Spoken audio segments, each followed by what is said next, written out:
Welcome to Copiosis, a brief introduction to the moneyless society. Copiosis is based on the simple principle of net benefit reward. Net benefit reward is earned when you're making people and the planet better off. If you're not making people and the planet better off, you're not earning net benefit reward.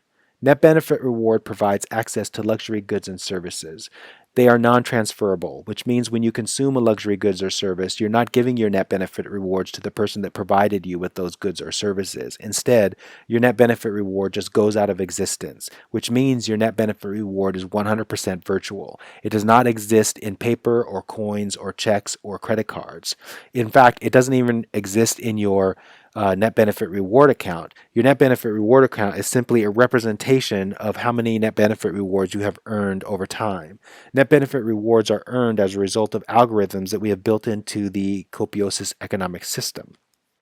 Basically, net benefit reward is a meritorious service recognition bestowed by society on producers for helping make people and the planet better off. Very much like medals awarded in the military, net benefit reward is awarded after the fact, after society fully understands the impacts of a producer's actions. So here's how things get done in Copiosis. First of all, we provide necessities to everyone in a Copiosis economy. This is important because it frees people from having to earn a living. Freed from having to earn a living, people can then identify with their passions and then direct their passions in ways that make people and the planet better off. Resource distribution and asset allocation is accomplished by maximizing net benefit outcome. In other words, producers looking to maximize net benefit use assets they own or assets of other people to produce net benefit outcome, i.e. products and services that consumers will consume. Once consumers consume those products and services, and a result is produced. Those results are observed by payers or reported by consumers and producers, and if those results make people and the planet better off, producers who produce those results are rewarded with net benefit. They can then use their net benefit rewards to access luxuries and consume them, thereby making themselves better off, and thereby creating more net benefit for producers who produce those luxuries. A little bit should be said about the payer organization. The payer organization is not a government. In fact, they do nothing with regard to establishing laws or enforcing existing ones. Their role is to simply observe activity in the Copiosis economy and reward producers for creating net benefit.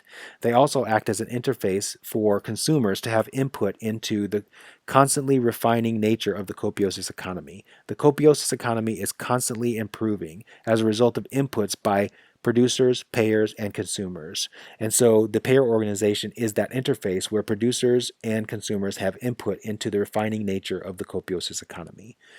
The payer organization is made up of volunteers. They come from disciplines that are currently used to run our current societies. So there are abundance of these types of individuals who would volunteer for the payer organization. Of course, these volunteers are acting in the capacity of producers who are generating net benefit by making the Copiosis economy better and better. Some people ask us why we think the Copiosis economy can work. We believe intuitively that the Copiosis economy is way better than the current systems that we currently have. However, we know that those are not good enough arguments.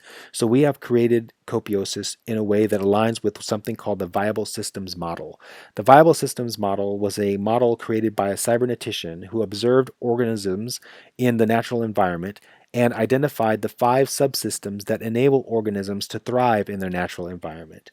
These 5 subsystems have been classified or codified in the viable systems model. We use the viable systems model as part of our definition or refinement of the Copiosis innovation, thereby giving a scientific basis for arguing why Copiosis can work. Like all massive or ambitious innovations, Copiosis faces some enormous challenges. The key to know is that we do not need to have answers to all of these challenges right now. We know that in the future we will meet individuals with skills and backgrounds that will enable us to solve the enormous problems that we face, as all innovations do. So here's how we're going to make Copiosis a reality. First, we have to continue to refine our process algorithms so that the system is robust. Second, we have to communicate effectively to the general public that the payer organization is not some central planning authority or government. Instead, it is an organization that simply observes activity of the producers and rewards producers for results that make the planet and people better off. Third, we have to create a technical transition roadmap. For example, there is an extreme inequality of asset ownership in human civilization right now. That has to be solved in some way. Our technical transition roadmap will address these types of questions. Fourth, we need to continue to align the innovation to the viable systems model so that we have a scientific basis for knowing that the copiosis economy will actually work. Finally, we need to continue to educate and promote our innovation to the general public so that they understand that there are alternatives out there, alternatives to a status quo that no longer serves humanity. Thank you for watching. If you have any questions about this presentation or any feedback, please contact us via our contact page at copiosis.com.